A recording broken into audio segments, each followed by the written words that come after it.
Okay, yay.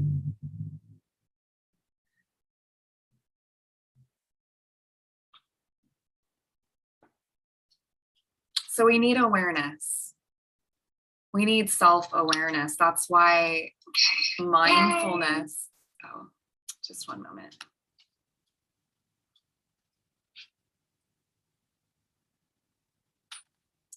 That's why I emphasize mindfulness a lot, and the mindfulness being awareness of what's happening inside and outside of us, replacing judgment with care. And it's that replacing judgment with care that I work a lot around in my own life and in my clients' lives too. It's often not the thing, the rupture in the relationship, for example, that's causing all of the distress. That was the stimulus. And then whatever's arising, it's like wants care wouldn't be arising. All the feelings, all the stuff that comes up. And we want to feel into, like I was the other night, it just came over me, this grief. And we don't even have to know, what it's all about. I think, I don't just think, but we get disconnected from our hearts.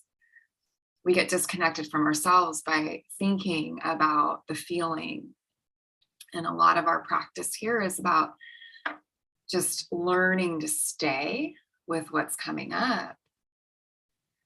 But we stay with the feeling that the thoughts about it can, we can let go of them unless the thoughts are onward leading. So I wanted to talk a little bit about this. What do we give our attention to in our lives? What thoughts, for example, do we follow? What things do we take action on? What things do we say or don't say? How do we talk to ourselves? Can be answered, those questions can be answered with this simple reflection or inquiry. Is it onward leading? Another, I like, is it onward leading a lot, but another one that you might like too is, does it lead to, does it feel good? Does it feel, or does it feel like it's like I'm just practicing, for example, this pattern I have in my life of letting anger always have the last word? And so there's this reflection that I love. It's like I learned it from a great teacher named Brian Lesage. He's in Arizona. He's a Dharma teacher. And is it onward leading? Because I know in my own practice, I'm like, what, if I'm letting go of thoughts, I'm seeing these thoughts arise, but sometimes there's ideas that come up, or actions, ideas of actions that I feel compelled to take. And if I'm in what exactly, should I do? Is it onward leading? And that will kind of let you know if it's coming from your inner critic, from that insidious trickster of our inner world that masquerades as all-knowing, whom always has something to say about you and how you're doing. And it's usually not good. It's always not good.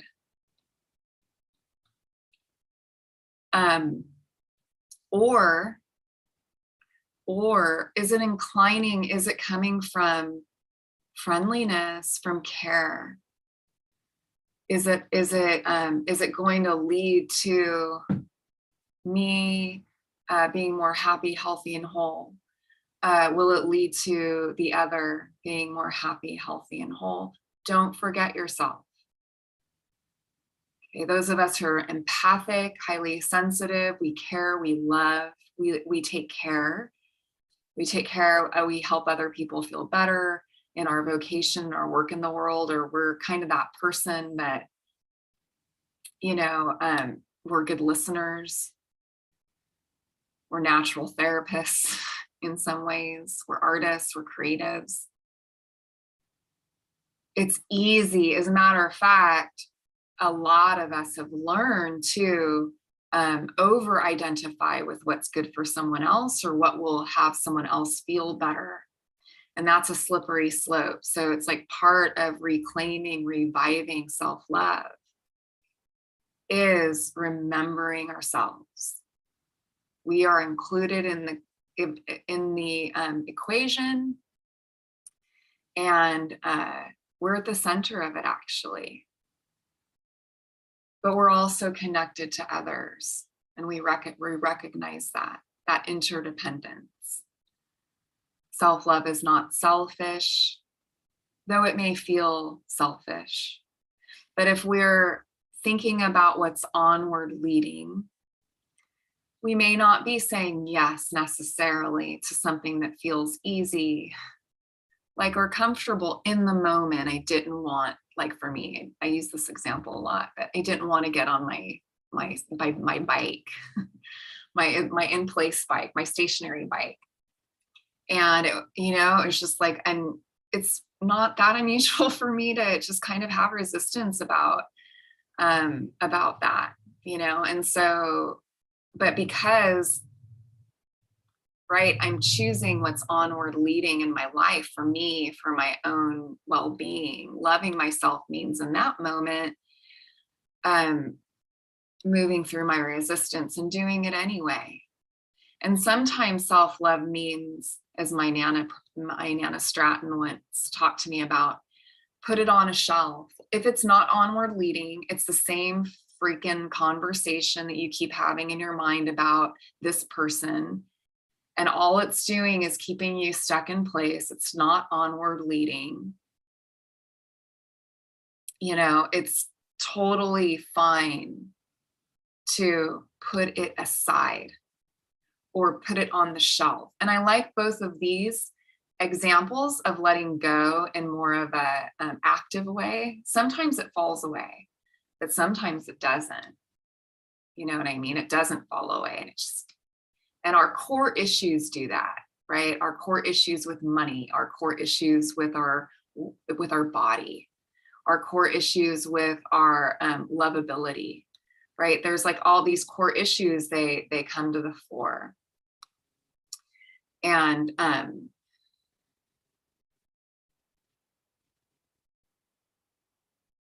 we have to have awareness of them. And then, like I said earlier, the ninja practice, really what it's like, how can we be kind to jealousy when it comes up? It always feels when when dukkha arises in our emotional experience, it feels like a mistake. I shouldn't be feeling that way arises almost simultaneously with whatever negative or unpleasant feeling is arising. So it's the I shouldn't feel this way that we want to, because that when we get stuck here, then we get caught in like all of these things to get rid of the problem. And that just doesn't work. It's not it's just, we can see it doesn't work. We can see that trying to get rid of anything doesn't work. But what about if we think about it as, you know what, I know it's here, but I'm going to set it aside. I know it's here, but I'm going to put it on a shelf. Onward leading. It's like a big piece of what I wanted us to take away today, as well as some inquiry and reflection that we're going to do in the service of just bringing more awareness to what wants our love. And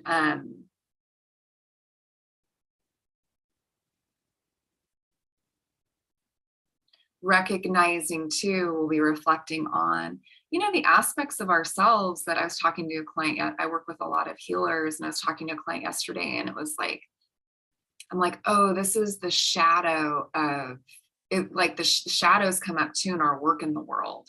Like if we have shadows around being like a charlatan, and there's a lot of that archetype, shadow archetype in like wellness and with folks who, it's their vocation in the world to help people feel better, so it's kind of like we have this shadow of, it's a fear of taking advantage. I don't want to be that. And then that can really, if we don't see that, if we don't see it clearly, if we don't acknowledge it's there and then offer it care and put it aside, it's going to come out sideways, and we're going to filter, everything through that. And we're not going to actually be of benefit the way that, we could be. Yeah. All right. So I hope you have your journal out.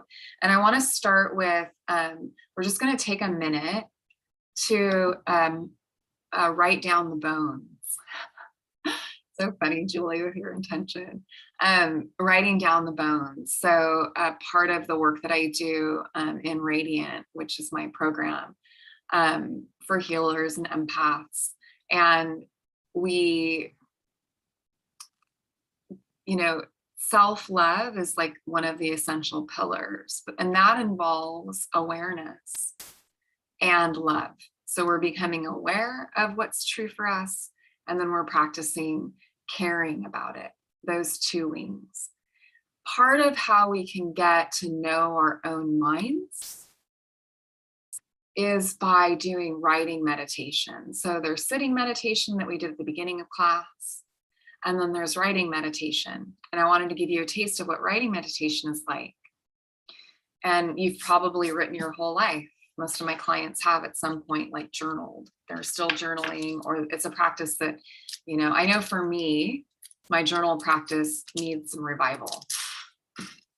And I had a goal of like writing more, doing more like serious writing, kind of teachings writing. And I've done well with that, with my Monday emails. I used to not really take much time to connect to myself when I would write those.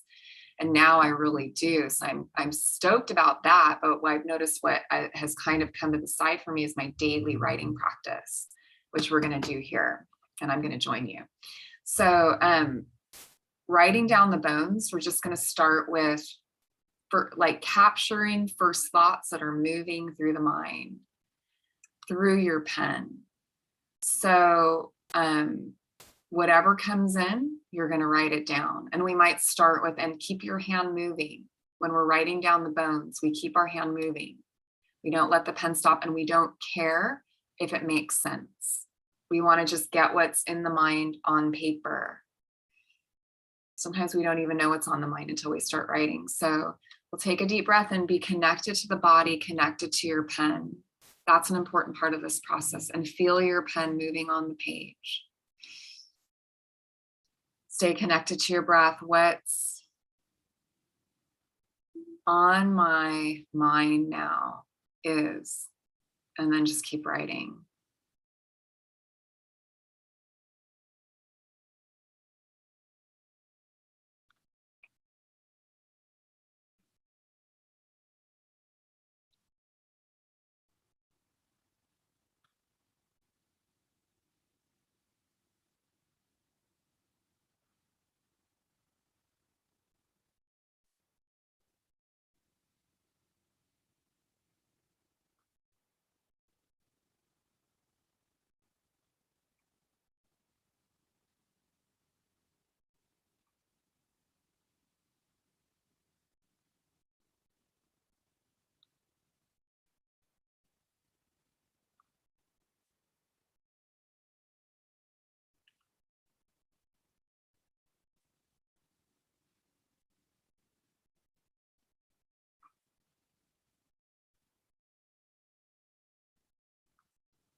Good. We'll come to a stopping place.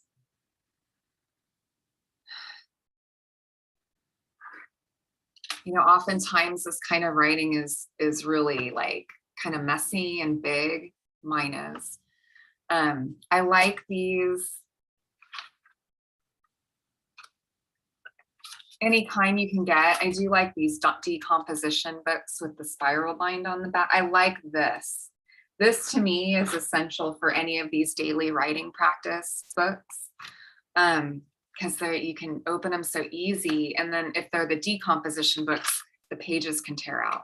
But the oh yeah, hi Nicola.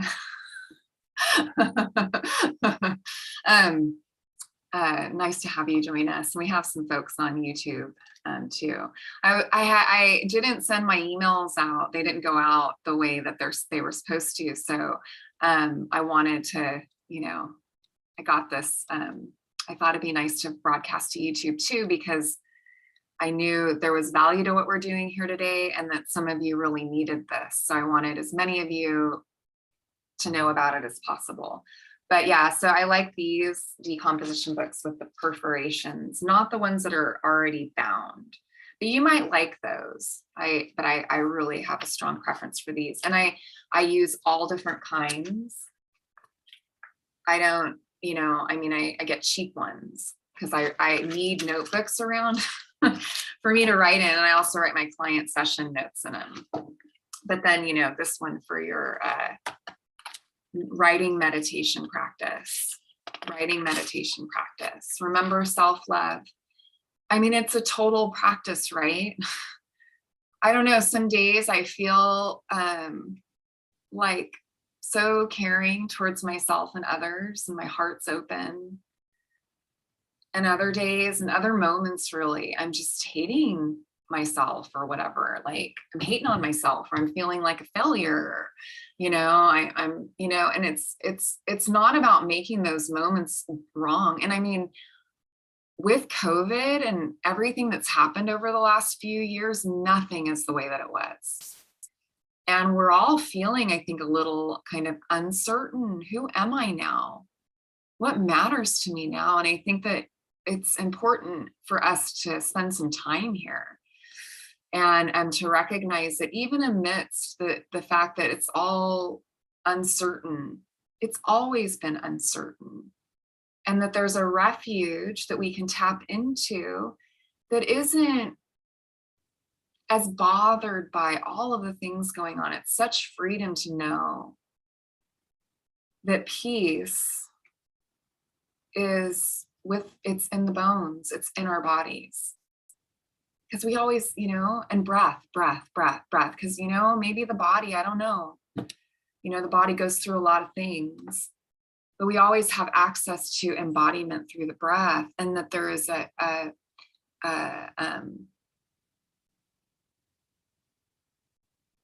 there is a peace, an imperfect peace that we can start to tap into that you might even be tasting now. Okay. So I wanted us to reflect too. So we have, it's good to do just you can sense what it was like to just write down first thoughts. That's what Natalie Goldberg talks about in writing down the bones.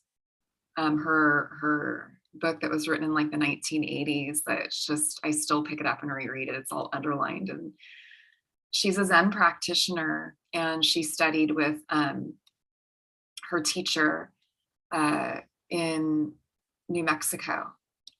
And now she does workshops and classes and things like that. But that book, because she really accessed her Buddha nature, her creative flow through writing. And, she does sitting meditation too, but she gets into the writing meditation aspect in a way that no one else ever has to me. So I want you to take some time now we'll take a minute to free write again. When are the moments I feel energized? When are the moments I feel energized? And just go ahead and write to that. Let the question awaken the answer from within you. Don't demand that you know the answer. Let it arise.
And we'll come to a stopping point.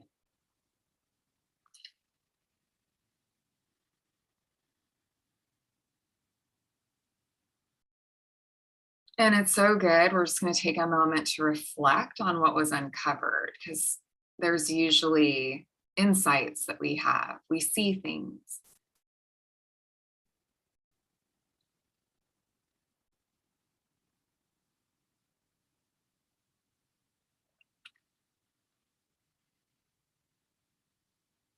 And then it's sort of like, what do you notice? Like, I noticed that everything I mentioned here had to do definitely with my body and things that um, move my energy.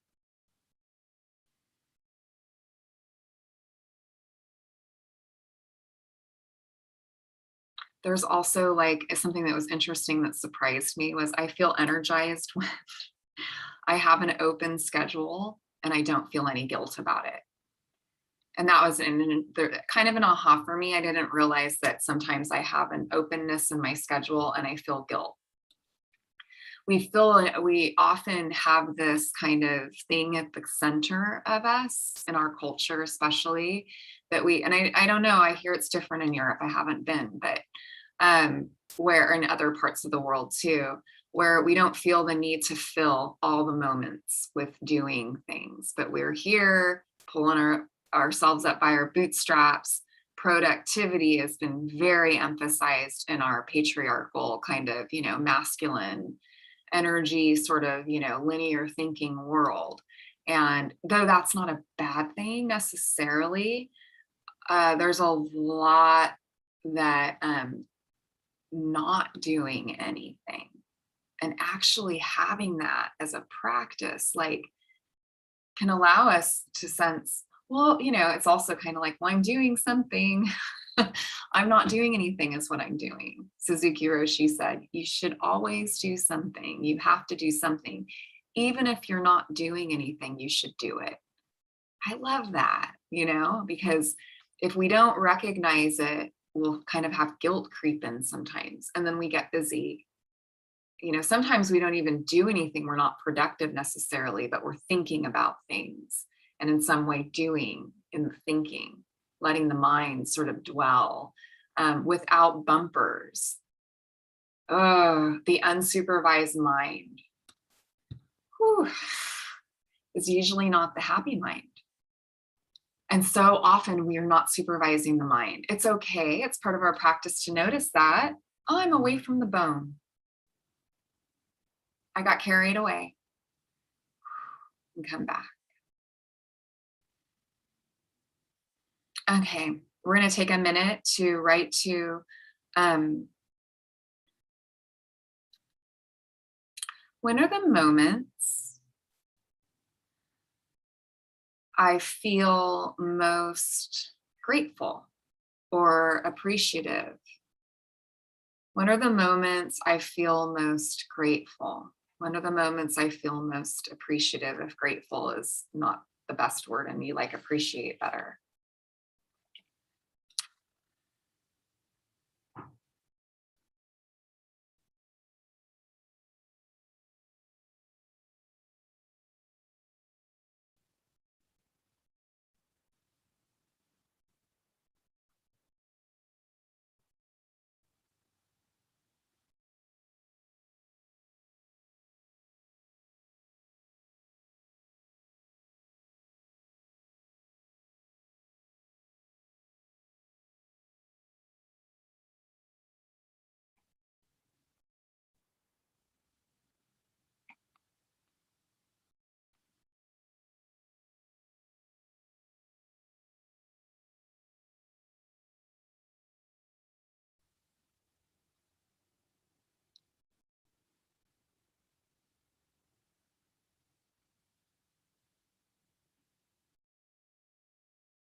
We'll go ahead and finish up.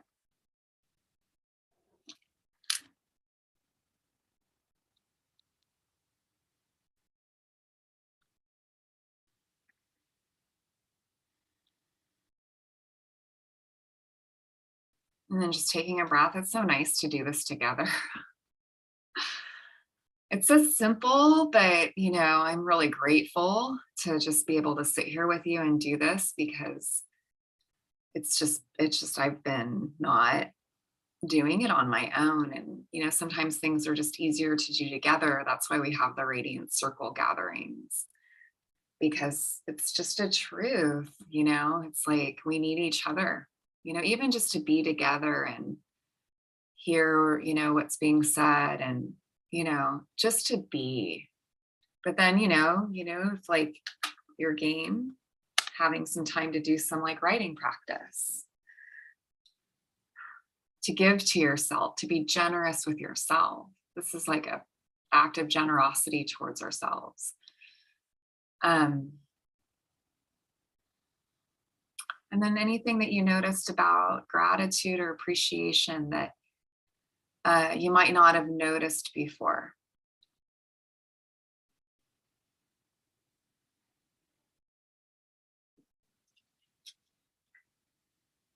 So we have, the thinking mind.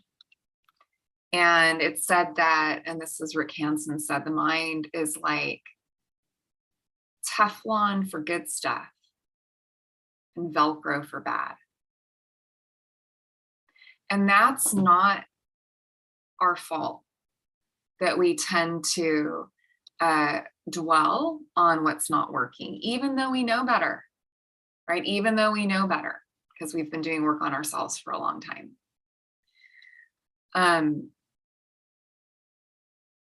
And yet we get amnesia and we wonder, God, why am I kind of in the hole?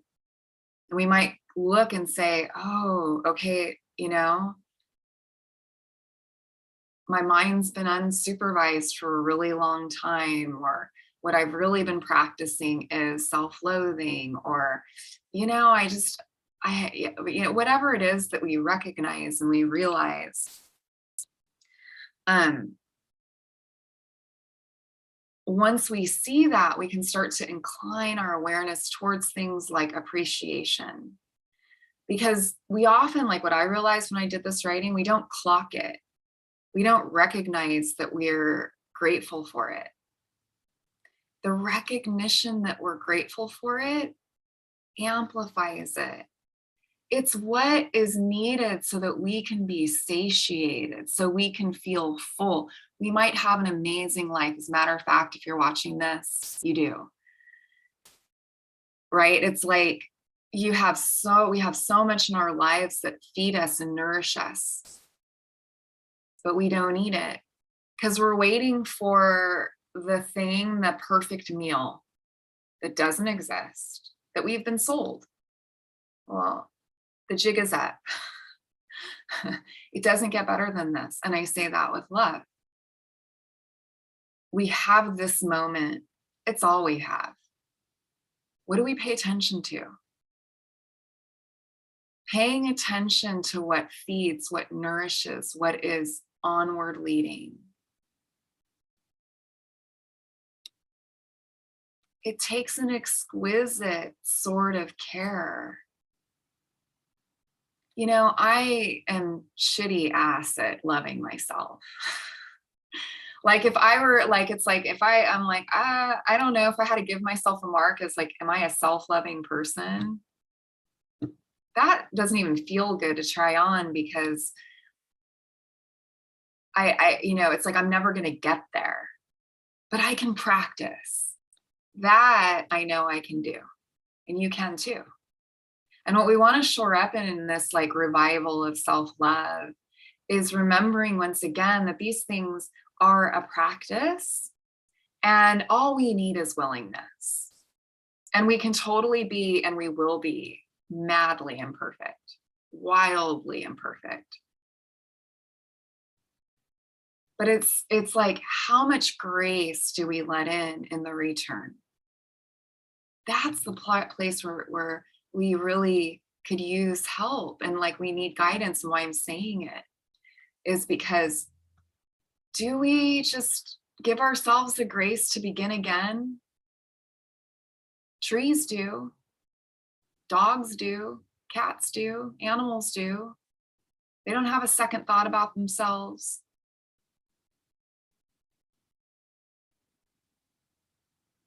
But we don't.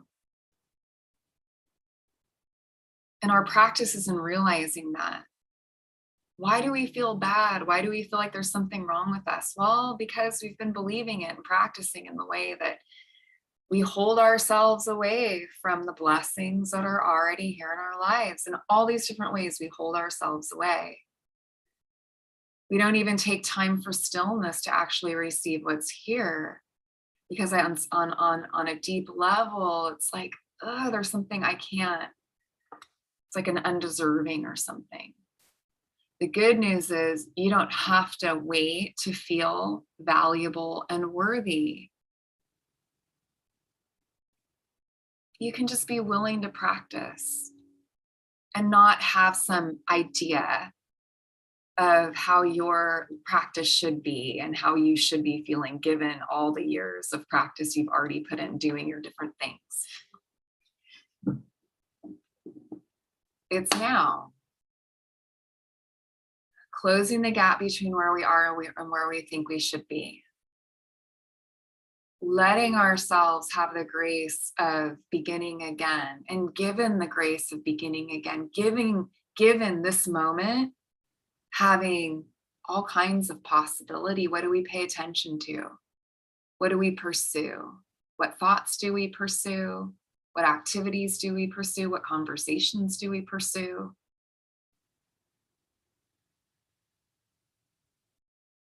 Given the, intention to be all that you are, all I am. There's so much, and it's like that's our calling, and we're never filled. We're never filled. We think that there's going to be a moment when we're filled, but we're not. It's a continual filling. And everyone forgets grace. That, and so we orient towards the moment at hand. We look around and we're like, this moment has forgiven me. This moment doesn't, I don't, my past failures aren't here. They're here. And sometimes it's good to know what things need to be put aside or put on a shelf when it comes to living, from peace and love, living from, the good stuff, and allowing for, the stuff that we don't like so much, and recognizing that it's not our doing or our not doing that we have difficulties in life. It's okay. And then looking forward, we can sense what's onward leading. What's onward leading? And these questions that I asked you were designed to help you illuminate what's onward leading for you, and to recognize your agency, right? Energy, gratitude can be practiced. Now that I'm more aware of the things that I'm just grateful for, what are the moments and the things that I'm most grateful for, with that clarity, that insight, right now I can go in and I can take them in more, savor more. I totally stop and smell the roses. You probably do too. But there's probably a way in which you could enjoy it even more. Or the sound of a fountain outside someone's house. When you're on a walk, you might walk by a house with a fountain. There's a lot of them around here. And I like to just stop and listen. If we don't let in joy now, I don't know why we think we're going to be able to later. But it's just not true. And the truth is,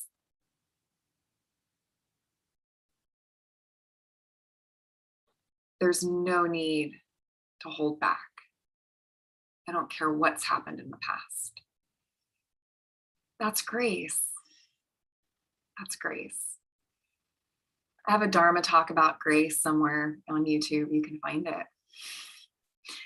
I'd love to hear as we come to a landing place in our time together and we practice some writing meditation together. And I encourage you to take this practice, at least the first one that we did. What's on my mind right now is I have all my clients do that. It's just a great daily practice to clear the mind. Writing really is good at that. In a way that nothing that I've ever experienced is painting to creating art like Julie. These are also good practices for off-gassing the thinking mind. Yeah, I'd love to hear a takeaway. You can just share with me, Julie. What's a takeaway for you? Of course, Nicola, you're welcome to share too. I just don't know how possible that is for you. I just wrote down off-gassing the thinking mind, because that's a new phrase to me, but that really is what the journaling, like before I was creating the artwork, I journaled every night. And even in the hospital or in the nursing home, and oftentimes it was just to the flashlight on the iPhone. So some of it I couldn't read the next day, but it was the practice of, like you said, off-gassing the thinking mind, getting it out. And then I almost said, of course, but it's not of course. Nobody got to see it. And because of the situation I was in, there were people that wanted to see it. The lawyer wanted to see my journals, my personal injury lawyer. I'm like, no, I'm not recording how much pain I'm in or whatever. The psychologist wanted to see it. And I'm like, I can't find it, or whatever, because it's like, no, then I'm not off-gassing my thinking mind if somebody else is going to be reading it. And so it's just off-gassing, and then it can be ripped up and thrown away a couple months later if you want, or if you want to keep it for 20 years, whatever you want. Yeah, I love that. You can totally, you can burn it, throw it away. It's like Natalie Goldberg talks about all the journals she's filled, just tons and tons and tons of journals. I like off-gassing, or we can think of setting aside. Because sometimes it's like, oh, I don't want to talk about it because, what's bothering me, because it's still going to make it bigger. It's going to make it real. Like those of us who are, really like recognize how much creation we're actually doing in our lives. Right. And I get it. Like, but there's a difference between off-gassing, touching, and letting go. There's a difference between that and dwelling on. And oftentimes, if we're not off-gassing, it gets bigger. And so we start to dwell on it in ways we may not even be conscious of, but it comes out sideways. So that differentiation, I think, is really that's important. It's like, no, it's good to acknowledge and to off-gas, to put it down, right? And then return back to your practice. You're not making it bigger. You're not giving energy to that which you do not want. You're just letting it go. But to let it go, you have to acknowledge it. To let it go, you have to touch it. You have to touch it. If I let go of my pen, but the pen's still here, it's just not in my hand, right? I put it aside. I put it on the shelf. All right. Oh, it's good. See, Julie, I'm glad I mentioned it to you yesterday in our session. Yeah, I'm glad, right? Because you came, and I'm glad you're here. And Nicola, welcome, and the YouTube folks, welcome. And if you're not on my email list and you want to be, so you get notices of when I have these opportunities to study with me. For example, today, I just didn't send it to my clients like I usually do. Normally, I would have opened this up to everyone, but I knew it would be a benefit and I didn't want to hoard it. So, but if you want to come and join us, just subscribe to my email list, karinanickerson.com. And if you're on that, you'll receive all the all the insider information. I just let you know when things are happening first. So sending you love and blessings, taking a moment to bring a hand to your heart and acknowledge yourself.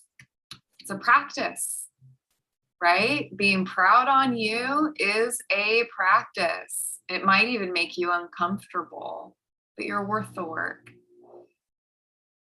Acknowledging your show up here and acknowledging your goodness, sharing the merits of our time together with all beings in the four directions. May we all be at ease and at peace.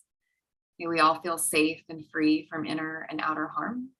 And may we be truly happy and healthy and have a feeling of well-being that isn't bound by circumstances or conditions. We'll bring our palms together and blessings.